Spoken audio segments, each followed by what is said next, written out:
So as the FRT craze has been growing, things have been getting a little bit more accessible for everybody to get these in our hands. And some of these are pretty versatile, such as the Smith Wesson M&P 2.0. We're going to get into that one today because I've got the one that is not the conventional version that everybody's doing them with, and I absolutely love it. So let's go ahead and jump right into this one.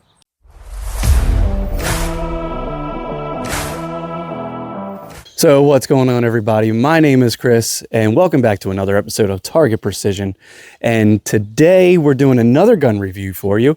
And today we've got the Smith Wesson M&P 2.0 Performance Center chambered in 10 millimeter for you. And so this is a beautiful gun.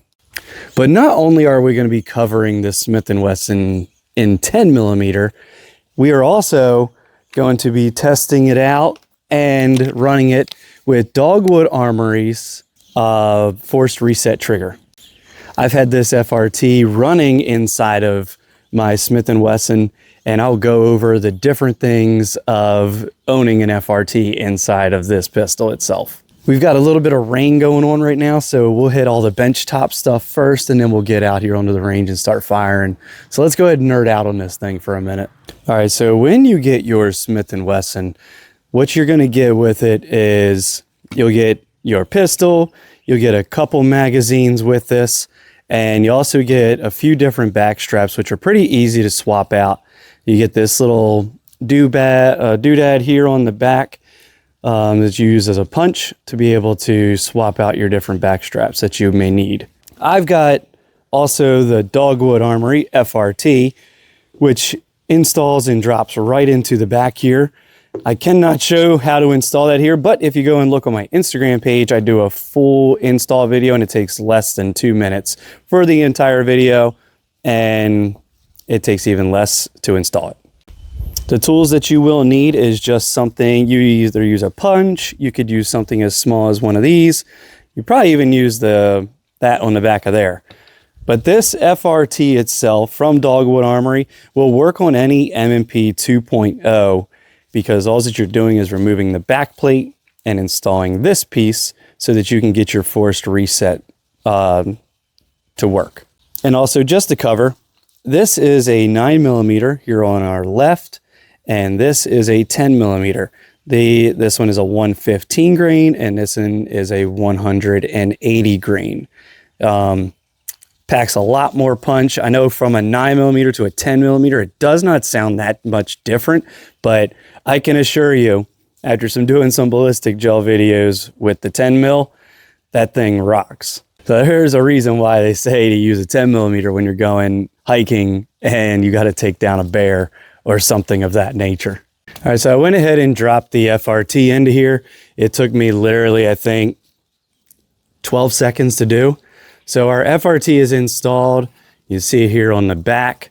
No, this is not a switch. This is a forced reset trigger. It is legal. It is one trigger pull per fire. So let's go ahead and demonstrate. So let's go ahead and show we're clear.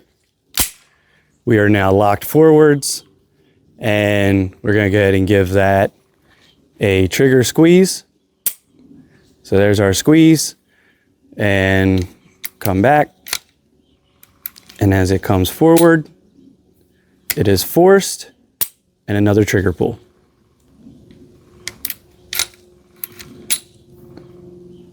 And then there was the fire again. So the thing I really love about this Smith & Wesson is, again, it's the 10 millimeter 2.0 Performance Center. You get the better trigger than what's on the other ones.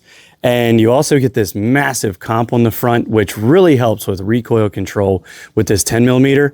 And being that I've thrown the FRT in here and not running it on like a 9 millimeter, like, you know, everybody would expect to do so with these, this comp on the front really, really helps mitigate that recoil and that rise that wants to come up. And I mean, I love shooting this gun before the FRT, and then post FRT, beautiful. So we've also got our clear ballistics gel. We've been using this a bunch. I got a mold coming in so we can melt this down and get some more uses out of her. But we are going to hit this with the 10 millimeter in FRT and just see how much of a visual jiggle jello we can get going here. That's going to be great. All right, so the rain has subsided here, and now we can get started on actually putting this thing down range and on some paper here. I don't know why we didn't do this in the last 2 FRT videos that we did. I did do a YouTube short displaying shot speeds of how fast these magazines are emptying. So we'll go ahead and we'll do a shot timer here and we'll show how fast this thing runs. That'll be one of the tests that we do. But let's go ahead and load this thing up with some full metal jackets. These are gonna be 10 millimeter, 180 grain. And let's just go ahead and get the baseline and show you how good this thing runs. Also at this time, go ahead and hit that like, subscribe, give me a follow.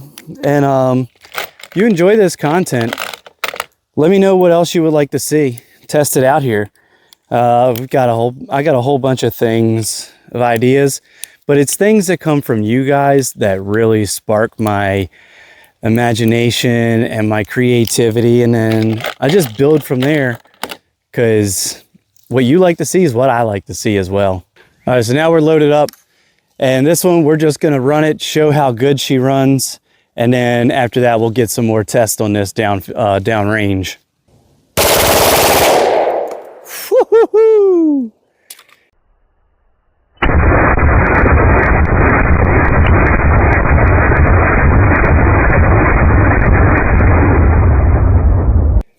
Man, she runs flawless.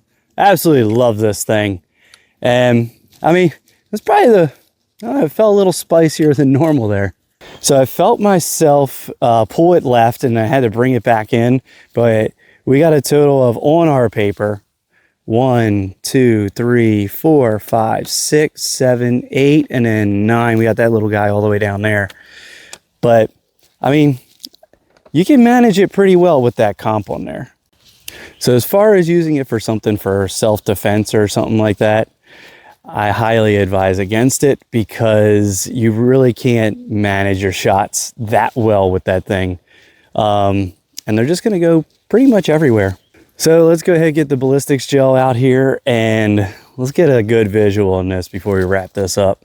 All right, so we've got our clear ballistics gel block set up here on our table, and we will go ahead and I'm going to record. We're just going to run a full mag through this. I don't know how much I'll be able to keep on it, but let's just get a fun visual for it, shall we? All right, let's go ahead and run it. I just hope I can keep them on this gel block. Here we go.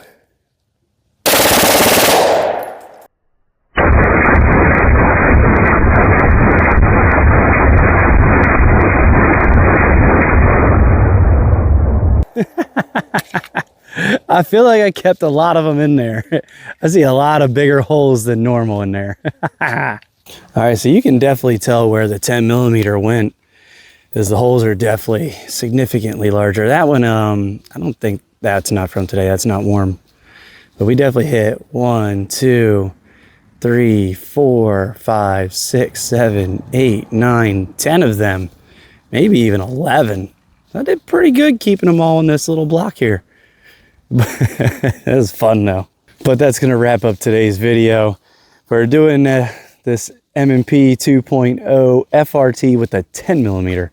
So I appreciate you guys. Let me know if you enjoy that. If if you're running something comparable to it. Maybe you've got it in the 40 Smith Wesson. But that's going to wrap up today's video. If you enjoyed it, please give a like, give a subscribe. Let me know what other ones you want to see in here. And my name's Chris. This is Target Precision. And remember, there is no replacement for perfect shot placement. I'll see you in the next one.